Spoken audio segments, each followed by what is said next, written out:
বাদশাহ, আমি এই তিনটি পাথর এনে আমি ওখানে রাখলাম। রাখার সময় আল্লাহকে বললাম, আল্লাহ, বাদশাহ কারো সহযোগিতা চায় না, সহযোগিতা নেবে না, সে একাই তোমার ঘর বানাবে। মাওলা গো, আমি এই যে তিনটি পাথর আমি দিলাম, মাবুদ, এই যে তিনটি পাথর আমি বাদশাহ হারুনুর রশিদের মসজিদ বানানোর জন্য আমি দিলাম, এটা একমাত্র তুমি জানো, আর কেউ জানে না।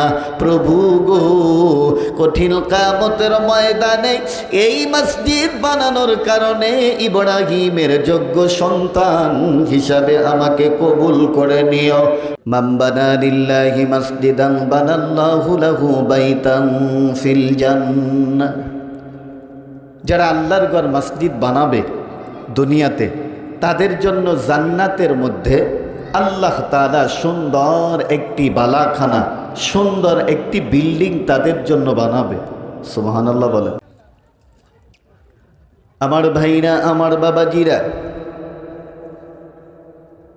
তাহলে এবার আসেন, যারা আল্লাহর ঘর মসজিদ বানায় তাদের জন্য জান্নাতের ভিতর সুন্দর বালাখানা আল্লাহ বানান। নবীর উম্মতিরা গো বলবেন, হুজুর জান্নাত আবার কেমন? জান্নাত কেমন? জান্নাত কি দিয়ে বানানো হয়েছে? হযরত আবু হুরায়রা রাদিয়াল্লাহু তাআলা আনহু বলেন, এক সময় নবীজিকে জিজ্ঞাসা করলাম, আল জান্নাতু মা বিনাউহা, জান্নাত কি দিয়ে বানানো হয়েছে? নবীজি বলেন, লাবিনাতুম মিন ফিদ্দাতি ওয়া লাবিনাতুম মিন যাহাবিন, জান্নাতের একটি ইট হবে স্বর্ণের, আর একটি ইট হবে রূপার। সুবহানাল্লাহ বলেন। এই পৃথিবীতে কোনো মানুষ কি এমন আছে যে তার বাড়ি বানিয়েছে?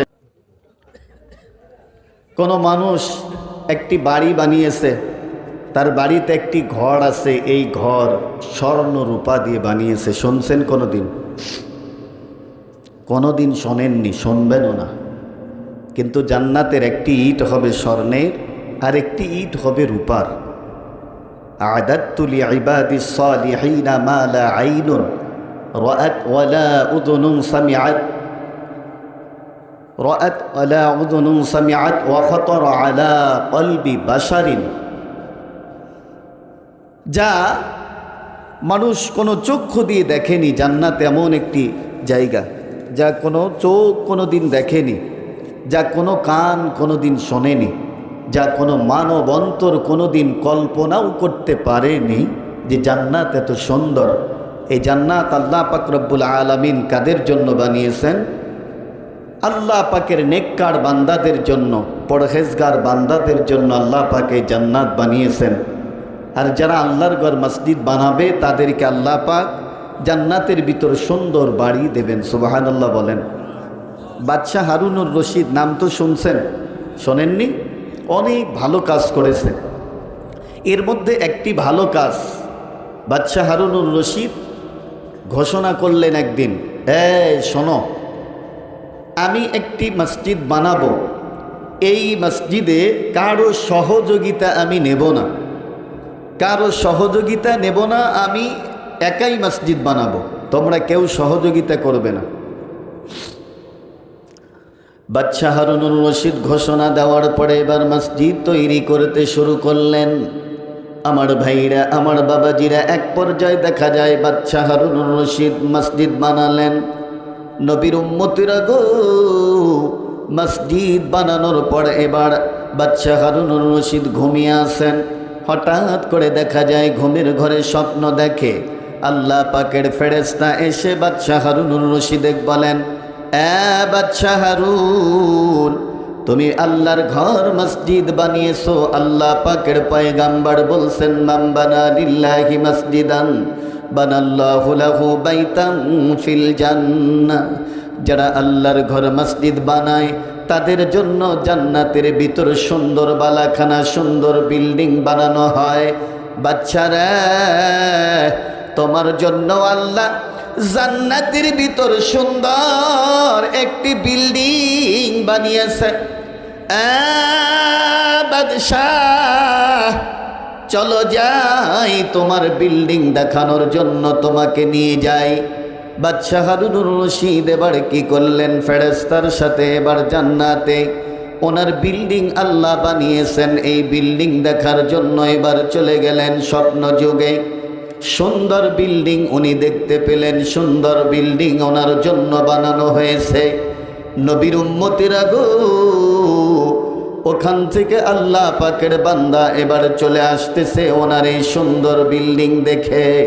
হঠাৎ করে দেখা যায় সামনের দিকে যখন নজর করলেন, দেখা যায় ওনার যে সুন্দর বিল্ডিং ওরকমই হুবহু ওরকম আরও একটি বিল্ডিং দেখা যায় সামনে আরেকটি রয়েছে। বাদশাহ হারুনুর রশিদ একটি দৌড় দিয়ে সেই বিল্ডিংয়ের কাছে গেলেন। আমার ভাইরা বাবারা, সেই বিল্ডিংয়ের কাছে যাওয়ার পরে এবার দেখলেন ওখানে একজন ফেরেশতা দাঁড়িয়ে আছে, আর বিল্ডিংয়ের ওই যে দরজার সাথে লেখা আছে, কিন্তু যা লেখা আছে বাদশাহ হারুনুর রশিদের নাম নেই, অন্য একজনের নাম সেখানে লেখা আছে। বাদশাহ হারুনুর রশিদ মনে করেছে এটাও তো আমার বিল্ডিংয়ের মতোই দেখা যায়, তাহলে এটাও বুঝি আমার বিল্ডিং। এই বিল্ডিংয়ের ভিতরে প্রবেশ করবে এমন সময় ফেরেশতা ডিকে বলতেছে, ওই প্রহরী ফেরেশতা বলে, ও বাদশাহ, এই বিল্ডিং তো তোমার নয়, যাও এখান থেকে ভাগো, এই বিল্ডিং তোমার নয়। বাদশাহ হারুনুর রশিদ বলে, এই বিল্ডিং কার? ফেরেশতা বলে, বাদশাহ, এটা ওই ব্যক্তির বিল্ডিং যেই ব্যক্তি তোমার ওই যে দুনিয়ার ভিতরে যে তুমি মসজিদ বানিয়েছো, ওই মসজিদে তোমার একজন জোগালদার সহযোগিতা করেছে, সেই জোগালির বিল্ডিং হলো এইটা, যার নাম হলো আহমদ। বলে, আমি তো এই কথা যখন বলছে ফেরেশতা, বাদশাহ হারুনুর রশিদ স্বপ্ন যুগে যখন এই কথা পর্যন্ত শুনলেন যে তোমার জোগালি আহমদ সে তোমার বিল্ডিংয়ে সহযোগিতা করেছে, তার বিল্ডিং হলো এইটা, এ কথা শোনার সঙ্গে সঙ্গে বাদশাহ হারুনুর রশিদের ঘুম ভেঙে যায়। নবীর উম্মতিরা গো, বাদশার ঘুম ভেঙে যাওয়ার পরে এবার বাদশাহ এবার ডাকে, আল্লাহর বান্দারা, মিস্ত্রিরা সবাই তোমাদের আমার বাড়িতে আজকে দাওয়াত। আর যারা মিস্ত্রিদের সাথে কাজ করেছো, জোগালদার জোগালি, তাদেরও আমার বাড়িতে দাওয়াত। সবাইকে দাওয়াত দিলেন, দাওয়াত গ্রহণ করলেন সবাই। এবার বাদশাহ হারুনুর রশিদ এবার ওই যে ওনার একজন জোগালি যিনি ছিলেন, যার নাম ছিল আহমদ, আহমদকে এবারে জিগায়, রে আল্লাহর বান্দা, আমি তো আল্লাহর ঘর বানিয়েছি, আমি কারো তো সহযোগিতা নেইনি। আল্লাহর বান্দা, ব্যাপার কি? আমি তো ঘটনা বুঝতে পারছি না, তোমার জন্য আমি স্বপ্ন দেখলাম, আমি আজকে স্বপ্ন যুগে দেখি আমি মসজিদ বানানোর কারণে আমার জন্য আল্লাহ জান্নাতের ভিতর সুন্দর একটি বিল্ডিং বানিয়েছে। ওই বিল্ডিংয়ে আমি ওই বিল্ডিংটা দেখলাম, দেখার পরে পাশেই দেখলাম এরকম হুবহুব আরেকটা বিল্ডিং দেখা যায়, ওই বিল্ডিংটা তোমার। রে জোগালদার জোগালি রে, তুমি একটু বলো তো, আমি তো কোনো সহযোগিতা আমি মসজিদ বানানোর সময় নেইনি, তাহলে কি ঘটনা কি একটু খুলে বলো। আল্লাহ পাকের বান্দা ওই জোগালদার এবার বলেন, ও বাদশা নামদার জাহাপনা, তাহলে এবার ঘটনাটি শোনেন। আমি আমার বাবার জমি আমি খনন করতেছিলাম কূপ বানানোর জন্য, খনন করতে এবার হঠাৎ করে লক্ষ্য করে দেখি সেখানে অনেকগুলো পাথর বের হয়েছে। বাদশাহ, যেই পাথরগুলো বের হয়েছে ওই পাথরের মধ্যে আমি লক্ষ্য করে দেখলাম আপনি যেই পাথর দিয়ে আপনি আল্লাহর ঘর বানিয়েছেন ওরকমই দেখা যায় হুবহুব ওরকম 3টি পাথর আমি পেয়ে গেলাম। এই পাথরগুলো আমি হাতের ভিতরে নিলাম। নেওয়ার পরে গভীর রজনীতে আপনার এই পাথরের স্তূপ যেখানে ছিল বাদশাহ, আমি এই 3টি পাথর এনে আমি ওখানে রাখলাম। রাখার সময় আল্লাহকে বললাম, আল্লাহ,